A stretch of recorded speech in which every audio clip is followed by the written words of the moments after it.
بسم اللہ الرحمن الرحیم.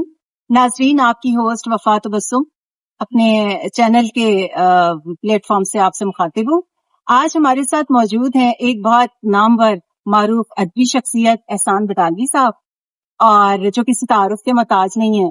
اور دوسری شخصیت جو ہیں وہ مشہور قانون دان جو میرے بھائی بھی ہوتے ہیں، اور ان کا نام ہے فیصل ملک صاحب. اور آج میرا کوشچن ان سے یہ ہے کہ ادب، اور یہ جاننے کی کوشش کرتے ہیں کہ ادب میں اور قانون میں آپس میں کیا تعلق ہو سکتا ہے. تو سب سے پہلے السلام علیکم فیصل بھائی.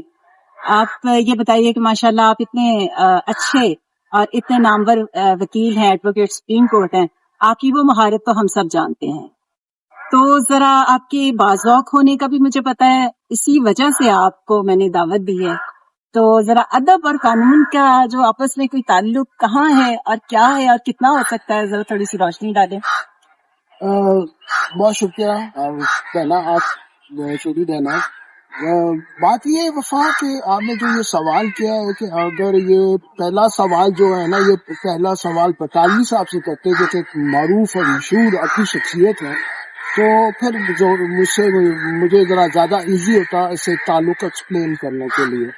تو میں تو کہوں گا کہ بٹالوی صاحب پہلے کچھ عرض کریں یہ ادب کے بارے میں اور اس تعلق کے بارے میں، جہاں پہ ایک سوسائٹی کی نیٹنگ ہوتی ہے، ایک سوسائٹی کا تانا بنا بنا جاتا ہے، وہ ادب کی اگر بنیاد پہ بنا جاتا ہے تو وہاں پہ قانون کی کیا حیثیت ہے. میں بٹالوی صاحب سے ریکویسٹ کروں گا پہلے وہ اس کا جواب. میں تھوڑی سی وضاحت کروں کہ میں چاہتی تھی کہ ایک انتہائی معتبر رائے ہے، مستند رائے ہے، تو ان سے بعد میں کیا جائے تاکہ وہ اس پہ سیر حاصل شروع کر سکیں. لیکن جیسے آپ نے کہا لیکن فائنل ڈیسیژن تو بٹالوی صاحب کو جی تو ہم آغاز ان سے کرتے ہیں. کہ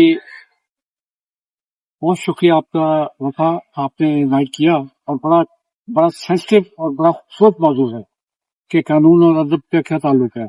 اس سلسلے میں فیصل صاحب میں آپ کی خدمت میں پیش کرنا چاہتا ہوں کہ اللہ کی طرف سے جو بھی کتابیں زمین پہ آئیں، جو انسان پہ بھیجی گئی، وہ ساری ادب کا شاہکار ہے، اور اس کا کوئی میچ ہوئے زمین پہ آج تک نہیں ہوا. خاص طور پہ قرآن جب اترا تو چیلنج کیا گیا عرب کے شعراء کو جو دوسری دنیا کو گونگا کہتے تھے کہ اس جیسی ایک آیت لا کے دکھاؤ. اور سب سے چھوٹی آیت تھی سورہ کوثر، وہ خانہ کعبہ کے دروازے پہ لٹکا دی گئی کہ کوئی میچ ہے تو بتائے. وہ تمام شعراء کہنے پہ مجبور ہو گئے کہ یہ انسان کا کلام نہیں، یہ اللہ کا کلام، یہ ایک ایسی ہستی کا کلام ہے جسے وہ نہیں جانتے تھے کیونکہ وہ تو بت پرست تھے. اب یہاں میں کہنا چاہوں گا کہ قرآن سے بہتر شاعری کی، ادب کی تخلیق نہ کائنات میں کبھی ہوئی نہ ہوگی. بے شک. اور جہاں اس کے ساتھ میں قانون کو لے آتا ہوں کہ قرآن نے جو قوانین واضح کیے، وہ مسلمان جو کہ دنیا میں 2 ارب سے زیادہ ہیں، ان کے لیے آج بھی حرف آخر ہے. کیا آپ فیصل صاحب یہ بتانا چاہیں گے لوگوں کو کہ جو قرآن نے قوانین پیش کیے، اسے بہتر قانون کو انسان بنا نہیں سکتا؟ میں آپ سے یہ جاننا چاہوں گا. بہت خوبصورت سوال. بالکل جی جواب. بسم اللہ الرحمن الرحیم. طالوی صاحب بہت شکریہ، آپ نے جو ان سے ہے نا بہت ہی اعلیٰ اور خوبصورت بات کی کہ آج تک جو ہے نا جو الہامی کتاب ہے ہماری، اس کو جو ان سے ہے اس جیسا کلام کوئی نہیں ہے. اور باقاعدہ اللہ نے یہ چیلنج کیا کہ جیسا اگر بنا تو کوئی ایک صورت بھی لا سکو تو لا کے دکھاؤ. آپ دیکھیں بٹالوی صاحب، قرآن کا ہم تو لفظ کا ایک کا نقطہ بھی بدل نہیں سکتے. اگر ہمارے بس میں ہوتا تو ہم تو اس کتاب کو ہمیشہ سر آنکھوں پہ بٹھائے. سر آنکھوں میں بٹھاتے ہیں نا. اب بھی آپ کا ہر قانون اسی کتاب کے پاس آتا ہے. اسی کتاب کے. اب بات یہ ہے کہ قرآن کے اندر جو ہے جو ایک کمپلیٹ کوڈ آف لائف ہو ہے. اب کوڈ جو ہوتا ہے وہ قانون ہوتا ہے.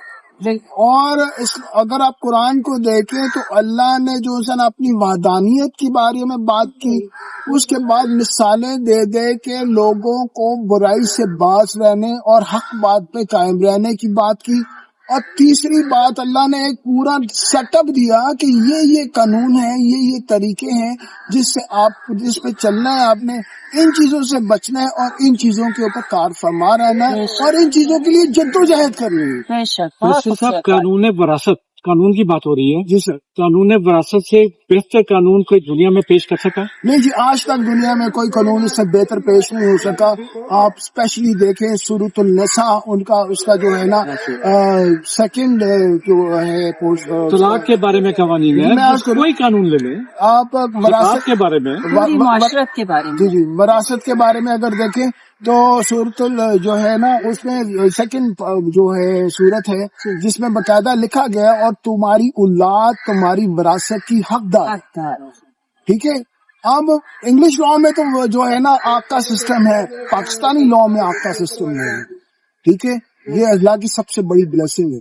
دوسرا اللہ نے فرمایا کہ اپنی بہنوں کو حصہ دو۔ پہلے زمانے میں 18 سینچریز میں تو جو ہے نا کسی بہن کو حصہ ہی کوئی نہیں ہوتا، کسی کو وراثت ہی کوئی نہیں ملتی تھی، رائٹ آف ووٹ نہیں تھا ان کے آج پاس۔ بھی 2 ارب کی آبادی ہے انڈیا، اس میں بیٹی کا کوئی حصہ نہیں۔ کوئی حصہ نہیں ہے، اور یہ اسلام نے اتنے زیادہ حقوق دیے عورتوں کو، اور جو ہے نا بیٹیوں کو، بہنوں کو، ماؤں کو اتنے حقوق دیے ہیں کہ وراثت میں ان کا 1/3 حصہ رکھ دیا، ٹھیک ہے نا۔ پھر اور یہ بھی فرمایا قرآن میں کہ سب برابر ہیں، یعنی کہ مرد اور عورت، اور کسی میں اجمی اور کسی میں فرق نہیں ہے، ٹھیک ہے نا۔